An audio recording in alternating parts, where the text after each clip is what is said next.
என்றால் அந்த நர்சிங்கிற்கு நூற்றாண்டுகளுக்கு முன்பே உயிர் கொடுத்த தாய் ருஃபைதா அல் அஸ்லமியா. ஐரோப்பா நாடுகள் நர்சிங்கை அடையாளம் காணும் முன்பே மதினாவில் மனிதத்திற்கே மருந்தாக ருஃபைதா அல் அஸ்லமியா வாழ்ந்து காட்டினார். புளோரன்ஸ் நைட்டிங்கேல் உலகிற்கு நர்சிங்கை கற்றுக் கொடுத்தார்.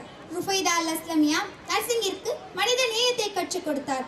போர் மனிதர்களை கொல்லும் போது போர்க்களத்தையே மருத்துவமனையாக மாற்றி உயிர்களை மீட்டவர் ருஃபைதா அல் அஸ்லமியா. பெண்கள் மருத்துவம் கற்க முடியுமா என்ற கேள்வியே இல்லாத காலத்தில் பெண்களையே மருத்துவராக்கிய புரட்சி பெண்மணி ருஃபைதா அல் அஸ்லமியா. இவர் ஒரு நபிகளார் காலத்தில் வாழ்ந்த சஹாபி பெண்மணி என்பதால் அவரை நாம் காட்சிப்படுத்தவில்லை. ஆனால் அவரை பற்றிய நிறைய விஷயங்களை பேச வராங்க நம் பள்ளியின் 11ஆம் வகுப்பு மாணவி அம்னா. பொதுவா நாமெல்லாம் புளோரன்ஸ் நைட்டிங்கேல் தான் உலகத்தோட முதல் பெண் நர்ஸ் நினைச்சிட்டு இருக்கோம். ஆனா உண்மையிலேயே பல 100 வருஷத்துக்கு முன்னாடி ஒரு இஸ்லாமிய பெண் மருத்துவத்துல சாதனை செஞ்சிருக்காங்க. அவங்க பேரு தான் ருஃபைதா பின்த் சஅத் அல் அஸ்லமியா. இவங்க சாதாரணமானவங்க இல்லைங்க. வரலாற்றை திருப்பி பார்த்தா இவங்க தான் உலகத்தோட முதல் பெண் நர்ஸ், முதல் பெண் மருத்துவர், முதல் பெண் சர்ஜன். இவங்க கிட்ட இருந்த பணிவும் பொறுமையும் நன்னடத்தையும் மற்றவங்களுக்கு ஒரு பெரிய உதாரணமா இருந்துச்சு. இவங்க தன்னோட தந்தை கிட்ட மருத்துவத்தை கத்துக்கிட்டாங்க. ஆனா அதோட நிறுத்திக்காம மதீனா மக்களுக்கு நிறைய விஷயத்த சொல்லி கொடுத்தாங்க. சுத்தமா எப்படி இருக்கிறது, நோய் வராம எப்படி தப்பிக்கிறது, அடிப்பட்ட எப்படி ஃபர்ஸ்ட் எய்ட் பண்றது அப்படின்னு எல்லாத்தையுமே சொல்லி கொடுத்தாங்க. அது மட்டுமல்ல, அங்க இருந்த மற்ற பெண்களுக்கும் மருத்துவத்தை சொல்லி கொடுத்து ஒரு டீமாவே ரெடி பண்ணாங்க.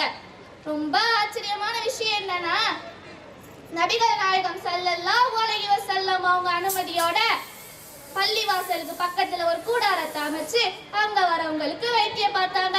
இதுதாங்க வரலாற்றுல ஒரே இடத்துல நோயாளிகளை வச்சு வைத்தியம் பார்த்தா முதலிடமா இருந்துச்சு. நம்ம இன்னைக்கு பாக்குற ஹாஸ்பிடல் முறைக்கு இவங்க தாங்க ஆரம்ப புள்ளி. பத்ரு, உஹது, ஹந்தக்னு முக்கியமான போர்கள் எல்லாம் அடிபட்டு வர வீரர்களுக்கு போர்க்களத்திலேயே வைத்தியம் பார்த்தாங்க. பல பேரோட உயிரையும் காப்பாத்தினாங்க. இவங்க சேவையை பாராட்டி போர்க்களத்துல வீரர்களுக்கு கொடுக்கிற கௌரவத்தையும் பங்கையும் நபிகள் நாயகம் ஸல்லல்லாஹு அலைஹி வஸல்லம் அவங்க ருஃபைதாவுக்கே கொடுத்தாங்கன்னா பாருங்களேன். தான் சொந்த வாழ்க்கை நினைக்காம தன்னோட முழு வாழ்நாளையும் நோய்களை தீர்க்கும் மருத்துவ பணிக்கு அர்ப்பணிச்சாங்க. அதனால தான் இந்த மகத்தான பெண்மணி முதல் இஸ்லாமிய பெண் நர்ஸ், முதல் இஸ்லாமிய பெண் மருத்துவர், முதல் இஸ்லாமிய பெண் சர்ஜன் என்று வரலாற்றுல இன்னும் நினைவு கூறப்படுறாங்க. இவங்க தான் ருஃபைதா அல் அஸ்லமியா ரலியல்லாஹு அன்ஹா. ஜஸாக்கல்லாஹு ஹைர். அஸ்ஸலாமு அலைக்கும் வரஹ்மத்துல்லாஹி வபரகாத்துஹு.